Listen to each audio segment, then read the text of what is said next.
Почитувам председателя, почитувани колеги, почитувана македонска јавност. Денес на дневен ред имаме еден стратешки документ за кој што мора да согласиме дека треба консензуално да го донесеме ако сакаме да ги тргнеме од мртва точка работите кај што се застанати. Меѓутоа, со оглед на тоа дека претходната стратегија, со новата стратегија во голем дел од своите начела и цели поклопува, не можеме да бидеме оптимисти дека и спроведувањето на ова нова стратегија 2020-2030 година ќе биде нешто поразлична од степенот на спроведување од претходната. Ова го кажувам бидејќи напоменувавме многу пати дека при самата изработка сметавме дека треба да бидат вклучени и председателите на планските региони, секако и вработените таму кои што се најдиректно инволвирани и во самиот развој, и во работата, и сите цели кои што треба да се постигнат со оваа национална стратегија. Во националната стратегија, покрај другите, односно стратешките цели и начела, кои што ги зацртува на програмирање, партнерство, усогласување, транспарентност, одржливост, е и кофинансирање.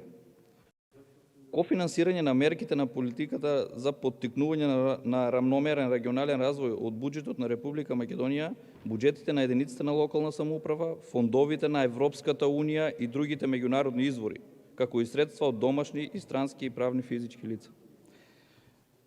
Ова кофинансирање и финансирање на сите проекти кои што се од значење за развој на секој поединечен плански регион, мораме доследно и транспарентно, рационално да ги алоцираме, ако сакаме да имаме регионален развој кој што нема да допринесе за миграње, како што го рекоа претходните говорници, и концентрирање на најголем број на население во главниот град и во регионот кој што се наоѓа главниот град.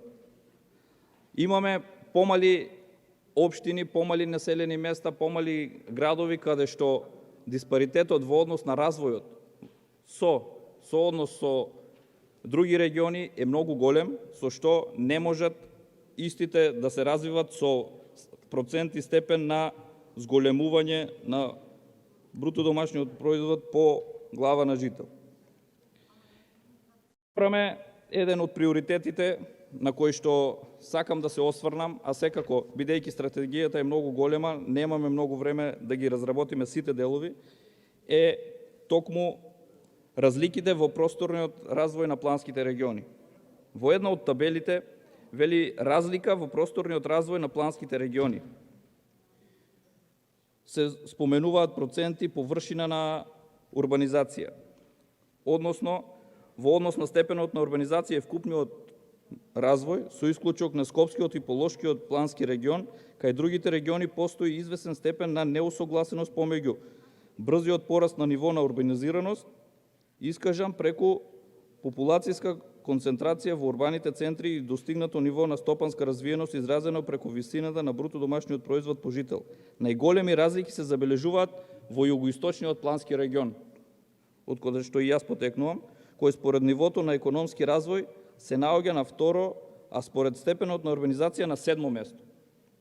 Овие диспаритети кои што се соочуваме и еден клучен фактор во однос на развојот е токму урбанизација на самите градови и села.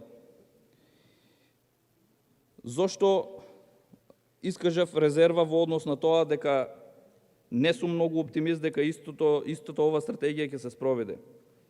Конкретно во табела 14 вели вако: усвоени урбанистички планови. Внимавајте, во југоисточниот плански регион имаме усвоени 14 урбанистички планови, од кои 0 генерални урбанистички планови, 11 урбанистички планови за села. Како сакаме да имаме развој во овој регион, кога немаме урбанизација на самите населени места, на индустријските зони?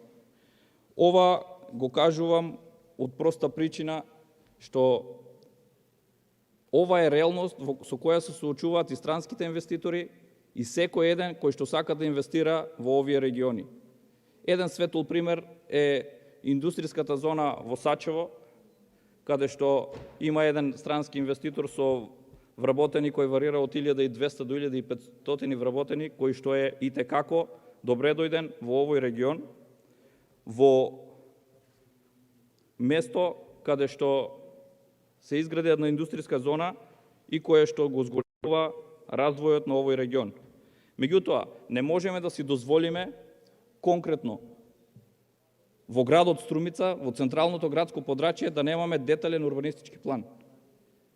Не можеме да очекуваме развој доколку овие параметри ни стојат на хартија и нема сигурност на било кој еден инвеститор, бидејќи немаме урбанизирани парцели. Во самата стратегија е нотирано дека понатаму има потреба во наредниот период, опфатен со оваа стратегија, доследно и целисходно да се инвестира во подготовка на новиот просторен план на Република Македонија како највисок стратешки документ за организација, користење и заштита на просторот, како и негова разработка преку просторни планови за сите плански региони, односно урбанистички планови за населбите. Сето ова е добро слово на хартија, меѓутоа гледаме динамика и методологија на нивно спроведување. Друга стратешка цел која што е нотирана е земјоделството и руралниот развој.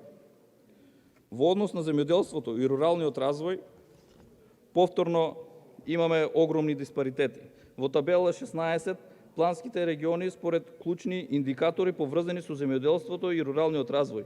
Внимавате, југоисточниот плански регион имаме во графа 3 вели вредноста на ИПАРД и национална подршка во евра. 2.921.496. А во Пелагонискиот имаме 10.672.788. Значи повеќе од 4 пати инвестирано од програмите на ИПАРД и националната подршка во земјоделството и руралниот развој. Не можеме со овој да продолжиме со таков дисконтинуитет во однос на диспаритетот на овие инвестирани средства. Затоа повикувам од страна на Министерството да извршат обуки и соодветно алоцирање на кадровите потенцијали во однос на искористеност на ИПАРД програмите и европските фондови кои што се итекако клучни за развој на самите региони. Очигледно недостасува струčност и човечки фактор во однос на искористеност на овие фондови. Сето ова се пресликува и во однос на работната сила, односно пазарот на трудот. Се додека немаме инвестиции во овие региони, пазарот на трудот нема да има мобилност на пазарот на работната рака, а секако овие нови индустријски зони и капацитети кои што се отвараат таму ја абсорбираат неквалификуваната или полуквалификуваната работна рака во одреден процент и високо квалификувана работна рака. Ова се параметри од кои што мораме да се водиме за напред, за да можеме да постигнеме еден соодветен регионален развој на сите региони, за да не постои миграцијата и концентрација на населението во еден град или неколку градови. Еден од клучните елементи во однос на оваа стратегија е всушност и следењето на реализација, оценување и ажурирање на стратегијата за регионалниот развој за 2020 и 2030 година. Од овде можеме да напоменеме и да повикаме дека всушност следењето и оценувањето на оваа стратегија за регионален развој преку годишен извештај за спроведување на акционен план на стратегијата кој го подготвува Министерството за локална самоуправа и го доставува до владата. Тоа значи дека конкретно извршната власт ги има сите полуги и ресурси кои што треба да ги впрегне и истите на најсоодветен начин да бидат алоцирани за да се спроведе оваа стратегија, а сето ова провлекува и повисок економски раст и благосостојба на граѓаните на Република Македонија. Ви благодарам.